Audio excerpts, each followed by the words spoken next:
a very old childhood copy of one of my favorite books, the Delaire's Book of Greek Myths by Ingrid and Edgar Delaire's. It's from Dell Publishing and Yearling Books. Dionysus, the god of wine, was the youngest of the Olympians. He was the only one of the 12 great gods whose mother was immortal. His father was Zeus himself.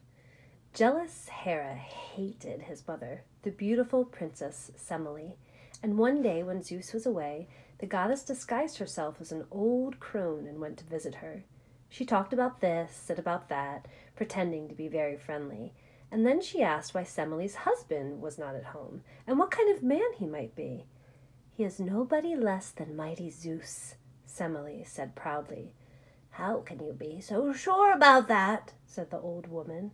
"I know many husbands who claim to be the Lord of all creation. Do you have proof that he really is who he says he is? If I were you, I would ask him to show himself in all his splendor." Then she went away, and Semele was left alone, wondering. When Zeus returned, Semele asked him to grant her a wish. Zeus, who loved her dearly, swore by the river Styx to fulfill any wish she might have. "Then show yourself in all your splendor," said Semele. Zeus begged her to change her wish, for he knew that no mortal eyes could bear the sight of him when he revealed himself as the flashing thunder god, 100 times brighter than the sun. But Hera had planted the seed of suspicion so deep in Semele's heart that she refused to change her wish. Zeus had to keep his promise, for he had sworn by the river Styx, the most solemn oath of the gods.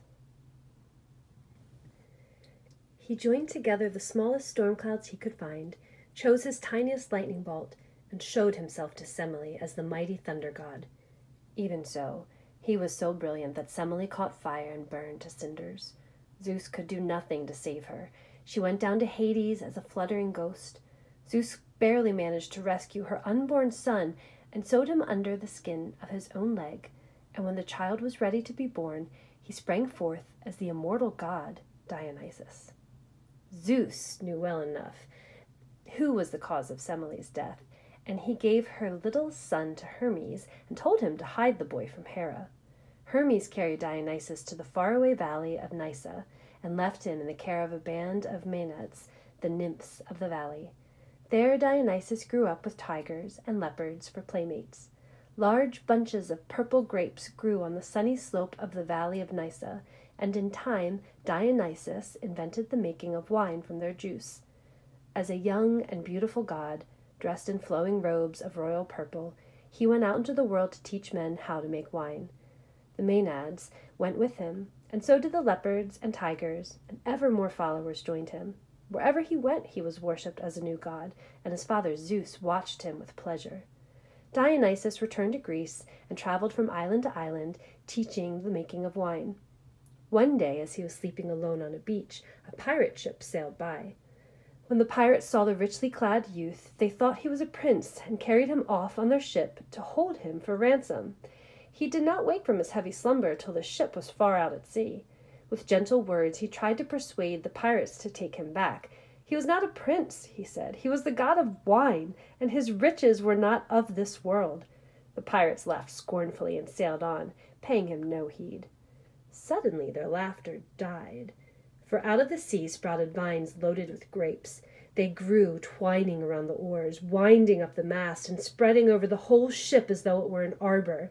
Blood-red wine dripped down the sail, and the air was filled with the sound of roaring tigers and braying asses. Dionysus himself seemed to grow till he filled the ship with his glory.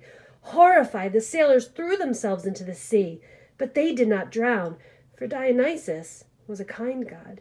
He changed them into dolphins, and that is why dolphins are the most human of all creatures that live in the ocean. Dionysus had brought much joy to mankind, and Zeus decided that the time had come to give him a golden throne on Olympus. Hera rose in anger and said she refused to share the hall with the son of a mortal woman, but Zeus pounded his indomitable fist, and Hera sat silent. There were only 12 thrones in the hall, so kind Hestia quietly rose from hers and said that Dionysus could have it, Her place was at the hearth, she said.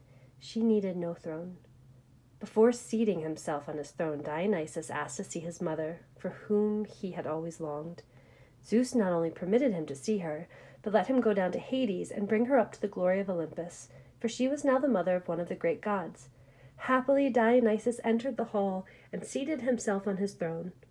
The air was filled with the music of flutes and tambourines. Never had there been such a din and merriment on Olympus.